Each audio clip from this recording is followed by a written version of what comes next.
Hi everyone, I'm down the allotment today, and as it's April, everything is kicked off. No matter how much planning you've done, it always seems to run away with itself.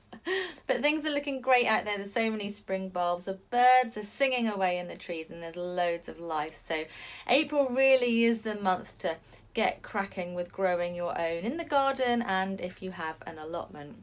So this is the month where you might divide some of your perennials, hostas for sure, that's what I'll be doing. You want to be tying in your roses, climbing roses, that kind of thing, and putting in supports for any plants that will need it later on before they get too big. It's always best to put the support in first. If your forsythia has finished flowering, then it's time to prune that, and actually there's been some glorious forsythias around this year. I've seen so many around the city. That lovely blast of yellow is just absolutely fabulous. If your spring bulbs have finished flowering, then you can deadhead them but leave the foliage to die back naturally. Allow all the nutrients to go back into the bulb for flowering next year.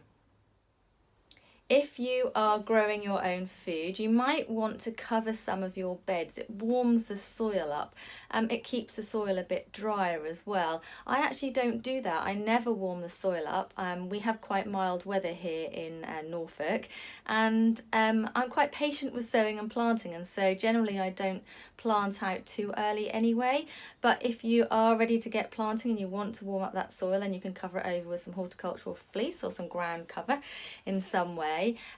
There's loads of things to sow at this time of year. So nasturtiums are amazing. You can sow sunflowers. Preferably I like to sow them outside, but you can sow them under cover. So in my greenhouse I'll be sowing nasturtiums because they're a brilliant edible crop and great for planting around your other fruit and vegetables. It's also a great time for sowing marigolds because then they'll be ready to be planted out after the first frosts.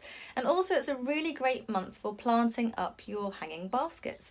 So you can get your plug plants and hang your hanging baskets inside your Rhino greenhouse on the hanging rail racks. So that will keep them protected until the frosts have gone, and when you're ready to hang them outside, they'll be ready themselves to handle that lovely warm weather. And there are so many vegetables that can be sown at this time of year. So all of your squashes, so courgettes, pumpkins, marrows. Oh, you can grow a great big pumpkin if you get sowing now. Then there's cucumbers, beans, lettuce. There's just so much. And as you can see here, I've got my onion sets. They're all growing in modules, and the reason why they are in modules at the moment is because we have so many pigeons and birds around here. So I let them root in the modules, so then when I plant them out they take root a little bit easier, and the birds can't pull them out so easily as well. But otherwise you can just plant them straight outside, especially if you've got some netting to protect them with. So April is a super busy month. Enjoy it.